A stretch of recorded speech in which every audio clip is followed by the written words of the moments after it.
Olá, seja muito bem-vindo ao canal Divindade em Foco. Neste vídeo, mergulharemos nos recantos menos explorados da vida de Jesus Cristo, revelando 7 fatos surpreendentes que muitos podem não conhecer. Somos convidados a explorar a profundidade da história, que transcende séculos. Então, prepare-se para uma jornada de aprendizado e reflexão, enquanto desenterramos 7 fatos curiosos pouco conhecidos sobre a vida da figura central do cristianismo. Não se esqueça de deixar seu like, se inscrever no canal e compartilhar com aqueles que também buscam conhecimento e compreensão. Vamos lá. Primeiro fato curioso. Jesus tinha irmãos e irmãs. O tema dos irmãos de Jesus é um aspecto interessante e por vezes debatido dentro das escrituras bíblicas.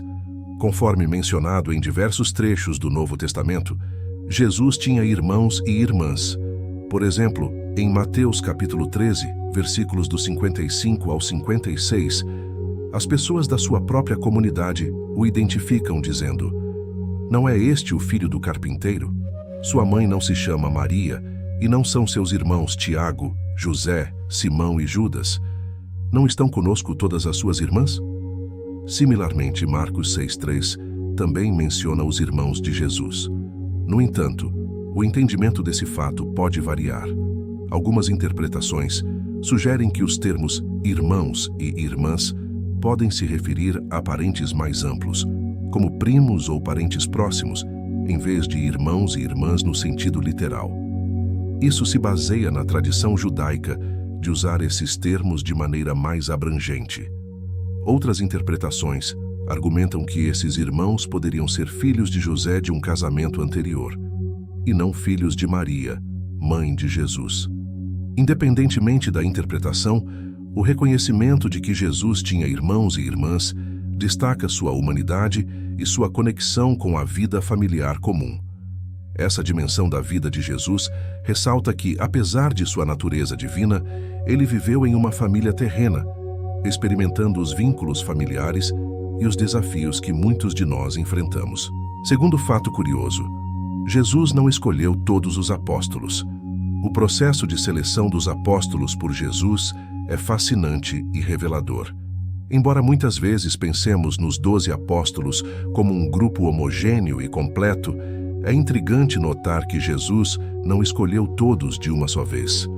Ao longo do seu ministério, Jesus chamou vários discípulos para segui-lo, mas a escolha específica dos 12 apóstolos aconteceu em um momento específico. Em Marcos, capítulo 3, versículos do 13 ao 19, Jesus subiu ao monte e chamou os que ele mesmo quis, e vieram até ele. Então designou 12 para que ficassem com ele e os mandasse a pregar, com autoridade para expulsar demônios. A decisão de Jesus de selecionar 12 apóstolos tem significado simbólico, representando as 12 tribos de Israel. Os apóstolos desempenharam um papel crucial na propagação do Evangelho após a ressurreição de Jesus. No entanto, o fato curioso é que Jesus teve muitos outros seguidores e discípulos que não foram parte desse grupo seleto. Entre esses seguidores, destaca-se a figura de Maria Madalena, que desempenhou um papel vital nos eventos da crucificação e ressurreição. Outros discípulos, como Lázaro e suas irmãs Marta e Maria, também mantiveram uma relação próxima com Jesus, embora não tenham sido incluídos nos 12. Essa seleção específica destaca a abordagem única de Jesus na formação de sua equipe central.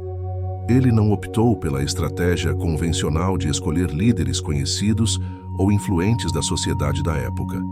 Pelo contrário, selecionou indivíduos comuns, como pescadores e coletores de impostos, para desempenhar papéis fundamentais na fundação da Igreja Cristã. Terceiro fato curioso: Jesus cresceu como carpinteiro. A narrativa de Jesus crescendo como carpinteiro é um elemento singular em sua história, acrescentando uma dimensão humana e prática à sua vida antes do início de seu ministério público. A profissão de carpinteiro de Jesus é mencionada em passagens como Mateus, capítulo 13, versículo 55, e Marcos, capítulo 6, versículo 3, onde as pessoas da sua própria comunidade questionam: "Não é este o filho do carpinteiro?" A profissão de carpinteiro não era apenas uma ocupação. Era uma parte integral da vida diária na Palestina do primeiro século. Ao crescer nesse contexto, Jesus estava imerso na realidade da vida comum, experimentando os desafios e as recompensas do trabalho manual. A escolha de Jesus de seguir o caminho de carpinteiro antes de iniciar seu ministério oferece uma perspectiva única sobre o valor do trabalho e a dignidade associada a todas as formas de ocupação. Não importa quão modesto ou aparentemente comum seja o trabalho, Jesus santificou essa experiência diária ao participar dela. Quarto fato curioso: Jesus falava vários idiomas. Embora os evangelhos não forneçam detalhes específicos sobre quantos idiomas Jesus falava, é razoável inferir que, dada a diversidade linguística da região da Judéia no primeiro século, ele provavelmente tinha habilidades multilingües. A Palestina, na época de Jesus, era um ponto de encontro de diferentes culturas e idiomas devido à ocupação romana e à presença de diversas comunidades, incluindo judeus, romanos, gregos e outros povos do Oriente Médio. Nesse contexto, é plausível que Jesus, sendo um indivíduo envolvido com várias comunidades e pessoas, tenha tido conhecimento de diferentes idiomas. Os evangelhos registram algumas interações de Jesus que sugerem uma possível proficiência em diferentes línguas. Por exemplo, em Mateus capítulo 8, versículos dos 5 ao 13, um centurião romano se aproxima de Jesus para pedir a cura de seu servo.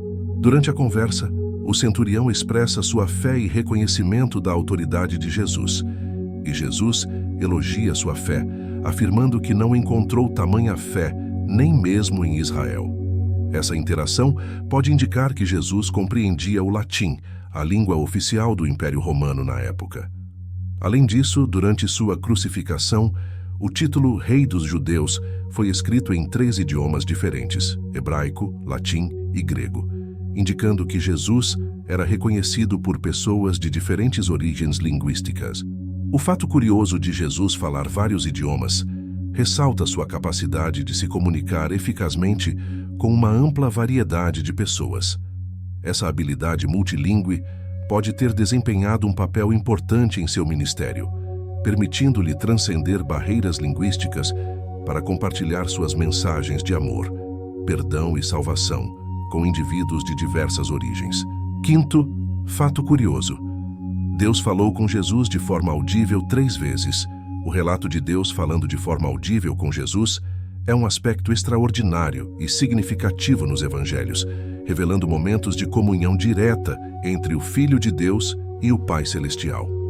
Essas ocasiões não apenas enfatizam a singularidade da relação entre Jesus e Deus, mas também têm implicações profundas para a compreensão da divindade de Cristo. A primeira vez foi no batismo de Jesus.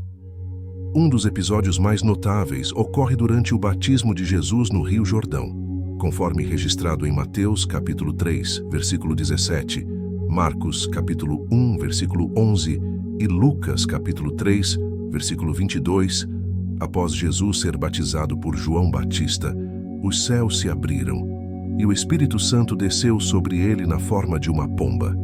Além disso, uma voz audível do céu declarou: "Este é o meu Filho amado, em quem me comprazo." Já na segunda vez foi no momento da transfiguração. Outra ocasião em que Deus falou audivelmente a Jesus foi durante a transfiguração. Mateus capítulo 17, versículo 5, relata que, enquanto Pedro, Tiago e João testemunhavam a gloriosa transformação de Jesus no monte, uma nuvem luminosa os envolveu, e uma voz do céu disse: "Este é o meu Filho amado, em quem me comprazo, a ele ouvi." Essa experiência intensa fortaleceu os discípulos e reafirmou a divindade de Jesus. A terceira vez foi no pedido para glorificar o nome de Deus. Em João capítulo 12, versículo 28, Jesus fala de uma terceira ocasião em que Deus falou audivelmente. Ele está discutindo o propósito de sua vinda e expressa: "Pai, glorifica o teu nome." Então, veio uma voz do céu respondendo: "Já o tenho glorificado e o glorificarei outra vez." Esse diálogo revela a constante comunhão entre Jesus e o Pai, enfatizando a unidade de propósito divino. Sexto fato curioso: A crucificação não era rara em Roma. A crucificação, embora muitas vezes associada principalmente à crucificação de Jesus Cristo, não era uma prática rara na Roma antiga. A civilização romana utilizava a crucificação como uma forma de punição extrema para crimes graves, principalmente para aqueles considerados uma ameaça ao Estado ou à ordem social. A crucificação romana era uma punição cruel e pública, destinada a servir como um exemplo intimidador para dissuadir outros de cometerem crimes semelhantes. As vítimas eram pregadas ou amarradas a uma cruz de madeira e deixadas para morrer em exposição pública. O sofrimento prolongado durante o processo era uma parte essencial da punição, e a visibilidade do ato servia como uma forma de controle social. Crimes como rebelião contra o domínio romano, traição, homicídio e crimes contra a propriedade eram passíveis de crucificação. Escravos também podiam ser crucificados por desobediência ou tentativa de fuga. O contexto histórico da prática de crucificação torna a crucificação de Jesus ainda mais impactante, pois ele foi submetido a uma forma de execução que era reservada para criminosos de alta traição. No entanto, a mensagem central do cristianismo é que a crucificação de Jesus não foi apenas um ato de punição brutal, mas um sacrifício redentor com significado espiritual profundo. Enquanto a crucificação era uma prática comum em Roma, a morte de Jesus na cruz transcendeu seu contexto histórico, sendo interpretada pelos cristãos como um ato divino de amor e reconciliação, onde Jesus, voluntariamente, deu sua vida para a redenção da humanidade. Sétimo fato curioso. Jesus começou seu ministério quando tinha cerca de 30 anos. O início do ministério de Jesus, aos aproximados 30 anos, é um aspecto fascinante da narrativa bíblica, carregado de significado simbólico e teológico.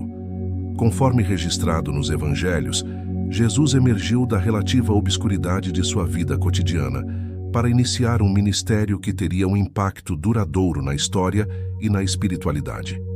O fato de Jesus começar seu ministério por volta dos 30 anos é mencionado no Evangelho de Lucas, no capítulo 3, versículo 23, que declara: Jesus tinha cerca de 30 anos quando começou o seu ministério.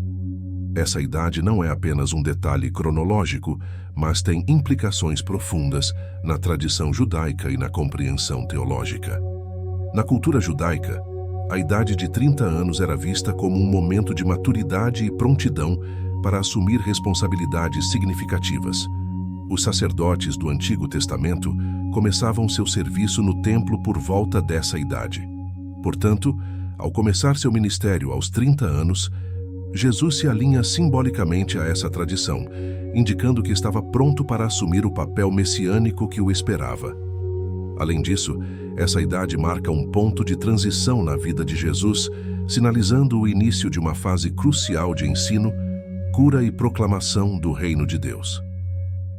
O número 30 é também simbolicamente significativo em muitas tradições religiosas, representando a plenitude do tempo e o amadurecimento espiritual. O início do ministério de Jesus nessa fase da vida sugere que sua missão não era precipitada, mas era parte de um plano divinamente ordenado.